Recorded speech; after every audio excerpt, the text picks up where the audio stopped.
talk a little bit about the team. We are blessed by the quality of people that are on this board and tech committee. I'm not gonna ramble off names because I know sometimes they don't like attention, but let me put it this way.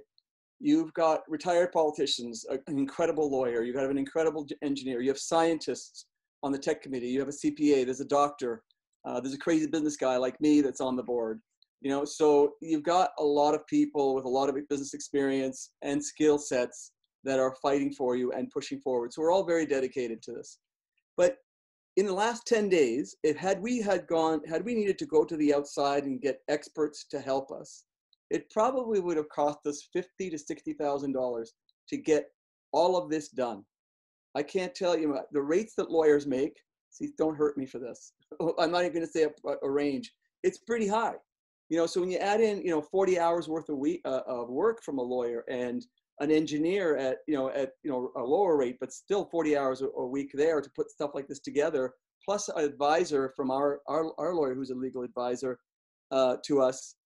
I mean, it's a great deal of money that we've saved the community. And over the last 2 years, we've played around with these numbers, and we've said we probably have saved the community anything from $250,000 to $300,000, not having to go to the outside. It's because of the skill sets that are at the table. But our focus has always been to have government intervene and stop this. We have worked very hard to get government leaders on side with us, and we've done that for the most part across from the very beginning.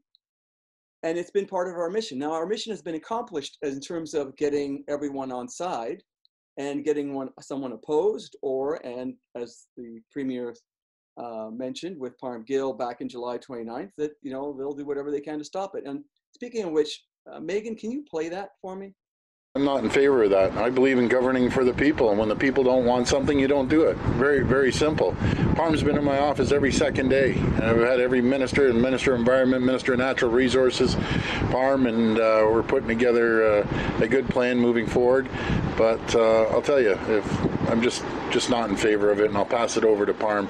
But again, folks, remember, you're the boss. You say jump, I say how high. That's how it works in my world. Same as the private sector business that we came from. It's always customer service excellence. You aren't going to put something in that the whole community is dead against. It's very simple. I know the mayor, you don't want it. No one wants it. I don't want it. We're going to make sure it doesn't happen one way or another. So we'll pass it over to Parm. Thank you. Thank you, Premier, and thank you for that question, Chris. As the Premier pointed out, obviously I've been in his office regularly on this issue because I know how important it is to the community, and we have attended regularly the town hall meetings that are held locally, and I understand, and I've been also speaking to the ministers that are responsible, Minister Yakabaski and Minister Urick, and I feel fairly confident. And as the Premier just mentioned, I mean, the Premier and the government is all about serving the people and making sure that the decisions that we're making are in the best interest of people. If the community does not want a project to move forward, bottom line, we're going to make sure the project doesn't move forward. It's that simple. But we will have something to announce, hopefully, in the very near future officially. But for now, I do want to let the community know that we stand with you, we stand by you, and the ministers and my caucus colleagues, my cabinet colleagues, all are fully briefed and are aware of the situation in Campbellville and the Reed Road Quarry, and the Premier is fully briefed, and we're on the right path. So just stay tuned for news in the very near future. Thank you. Okay. So it's fascinating, isn't it? We have the town that opposed it. We have the region and the regional councillors who oppose this. Our own councillors in town, the mayor who's attended every meeting has opposed this. We've heard our MPP come to a lot of our meetings, or one of his assistants send the same message even after the Premier's announcement, and the Premier himself. So we have all government offices, officials aligned. So I have a message to Premier Ford. Premier Ford, the residents of Milton, Campbellville, and Osagoya are awaiting your final announcement. The announcement that stops the Campbellville quarry. The time has come. Unfortunately, we are in a process that is really unnecessary. Premier Ford, you said if the people don't want it, you will find a way to stop it. Well, sir, it's time to stop it. The people don't want it. Can we stop it now? The process is unnecessary. The people of this community don't want to be in a situation to raise after-tax dollars and defend something that shouldn't be here to begin with. Residents are counting on you, Premier and MPP Parham Gill. But for now, we're going to follow through with this process just so that no one says we didn't do our part.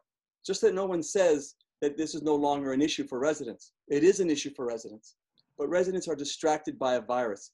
And right now, it feels like the application process is taking advantage of that. We know that a few months ago, Premier Ford, you received a letter from the OSSGA, which is the Ontario Sand and Gravel Association, to convince you to let this process decide. Well, Premier Ford, there is a reason for that. The industry knows that this process does not favor residents.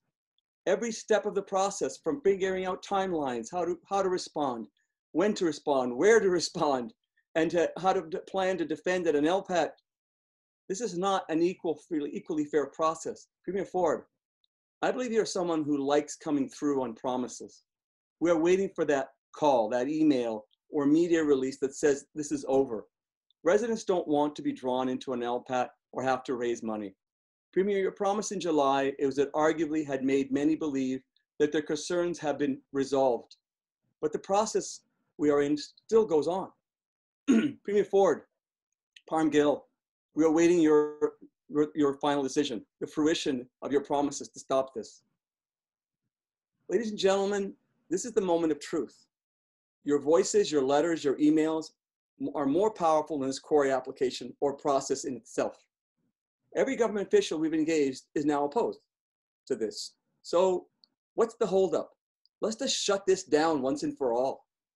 This is the wrong place for a quarry. We all know it.